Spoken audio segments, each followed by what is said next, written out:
Are निश्चय academy YouTube channel पे आप सबका हार्दिक स्वागत और अभिनंदन है। आज हम पढ़ेंगे समानुपात का भाग नंबर 2। समानुपात का भाग नंबर 2। समानुपात का भाग नंबर 2 जैसा कि आप लोगों ने वीडियो में पढ़ा है, तो आज समानुपात का भाग 2 पढ़ेंगे। समानुपात का भाग 2 पढ़ेंगे। जैसा कि हमने बताया कि ए संबंधे बी बराबर सी संबंधे डी, जब चार व्यंजक आपस में बराबर हो तो उसे समानुपात कहते हैं। और यहाँ पे जब ए का संबंध बी से हो और बी का संबंध सी से हो तो इसे समानुपात बनाया जाए कि जब दो अनुपात आपस में बराबर हो तो ऐसे अनुपात को सतत समानुपात कहते हैं। ऐसे संबंध को हम सतत समानुपात कहते हैं। जैसे अंग्रेजी में इसे कंटिन्यूड प्रोपोर्शनल कहते हैं।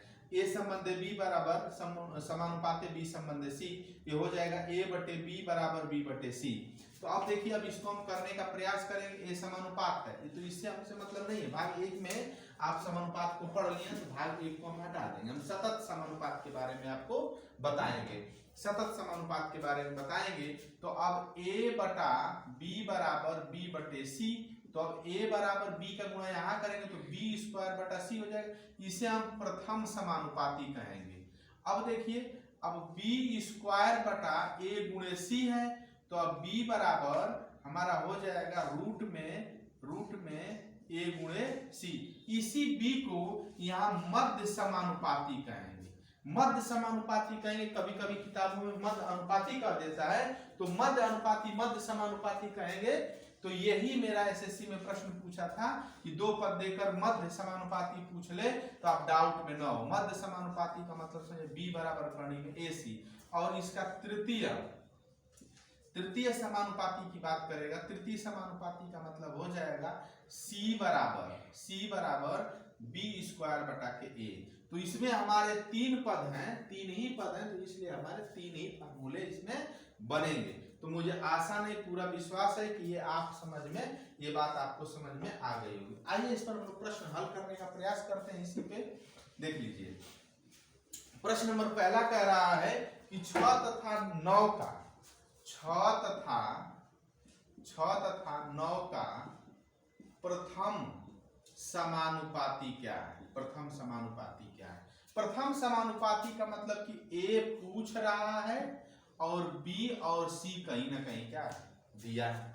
ये पूछ रहा है, बी और सी कहीं ना कहीं दिया है। तो एक समझ लीजिए कि यहाँ अगर ए होता तो ए का संबंध बी से, बी का संबंध सी से, तो हो जाता कि ए बटा ए संबंधे 6 समानुपाते 6 संबंधे 9। तो कहीं ना कहीं ये हो जाता a बटा 6 बराबर 6 बटा के 9। तो इसका यहाँ हो जाता तो a बराबर 36 बटा के 9, तो 9 चौके 36। तो प्रथम समानुपाती मेरा क्या निकल के आ जाता? 4 निकल के आ जाएगा। तो मुझे पूरा विश्वास है कि ये बात आपको समझ में आ गई होगी। आइए इस पर दूसरा सवाल लगाने का प्रयास करते हैं। देखिए, दूसरा सवाल में क्या हमारा है, 0.32 तथा 0.02 का मध्य समानुपाती क्या होगा? मध्य समानुपाती क्या होगा? ये है मध्य समानुपाती क्या होगा। मध्य समानुपाती का मतलब आप समझिए कि मध्य का मतलब बी पूछ रहा है। बी कहीं ना कहीं पूछ रहा है और दिया क्या? ये हमारा ए दिया है और ए हमारा क्या दिया है? सी दिया है। तो बी कहीं ना कहीं क्या कर रहा है? पूछ रहा है। तो इसका रिलेशन आप बनाएंगे तो ए संबंधे बी समानुपाते बी संबंधे सी। तो ए का मान कितना हमारा हो गया? 0.32 अनुपाते बी बराबर बी संबंधे सी का मान क्या? 0.02। क्लियर? अब बात समझ में आ गई।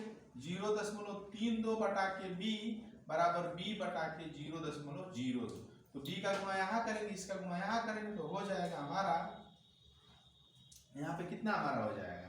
हो जाएगा 0.32 गुणे 0.02 बराबर बी का स्क्वायर। अब देख लीजिए, कहीं ना कहीं यहाँ पे हमारा मान आ जाएगा। इसको हम लिखेंगे तो 32 बटा के 100 और गुणे 2 बटा के फिर 2 अंक पे 0 बटे 100 बराबर बी का स्क्वायर।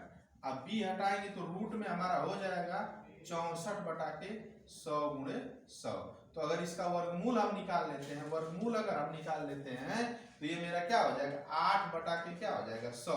तो 2 जीरो है तो 2 अंक पे जीरो है तो हो जाएगा मेरा उत्तर 8 और 0.008 हमारा क्या हो जाएगा उत्तर, क्योंकि 2 अंक पे है तो 2 अंक बाद यहाँ पे क्या लगा देंगे दशमलव। तो दशमलव अगर आपको कंसेप्ट क्लियर नहीं है तो हमारे इस YouTube चैनल पे जाके आर निश्चय एकेडमी YouTube चैनल पे जाके दशमलव का चैप्टर पढ़ने का प्रयास करिए। मुझे पूरा विश्वास, पूरा आशा नहीं, पूरा विश्वास है कि आपको ये बात समझ में आ गई होगी। अब आइए सवाल नंबर दूसरा भी आ गया होगा, मुझे पूरा विश्वास है ये बात। सवाल नंबर तीसरा आप लोगों को देते हैं, देख लीजिए तीसरा सवाल नंबर तीसरा क्या कह रहा है, x square minus Y square तथा x square minus Y square तथा x माइनस वाई का तृतीय समानुपाती सी पूछ रहा है। तृतीय समानुपाती तो यहां से फार्मूला देख लीजिए कि a c बराबर यहाँ क्या हो जाएगा, c बराबर हो जाएगा b। जैसा कि देखिए प्रश्न पूछ रहा है x square minus Y square तथा x माइनस वाई का तृतीय समानुपात पूछ रहा है। तो c बराबर b का स्क्वायर और बटा a, b का स्क्वायर बटा c दिया है, यहाँ पे c दिया हुआ है तो हमारा क्या होगा a b और c। तो a मेरा a का मान है तो c बराबर b स्क्वायर मतलब कि x माइनस वाई का स्क्वायर और बटा के a का मतलब क्या हो जाएगा x square minus Y square. ध्यान देने वाली इसमें ये बात है कि आपको पकड़ना है कि सिर्फ 3 पद दिया है, 3 पद में से कोई 2 पद देकर तीसरा मान पूछेगा तो आपको ये पकड़ना है कि हमारा a कौन है b कौन है। अगर c गायब किया तो a b पहले लिखेंगे, अगर a गायब किया तो b c पहले लिखेंगे, b गायब किया तो a c लिखेंगे। इसको ध्यान देना जरूरी। जैसे यहाँ पे a b दिया तो फार्मूले में b स्क्वायर बटा c, तो b मेरा ये है तो x माइनस वाई का, तो c बराबर इसको लिख सकते हैं x माइनस वाई एक कोष्ठ में और दूसरे में x माइनस वाई दूसरे कोष्ठ में। और ये देखिए a square minus b square का फार्मूला पढ़े हैं, x प्लस वाई एक कोष्ठ में और x माइनस वाई एक कोष्ठ में, x माइनस वाई कट गया तो हमारा c का मान क्या बच गया x माइनस वाई बराबर x प्लस वाई हमारा बचा है।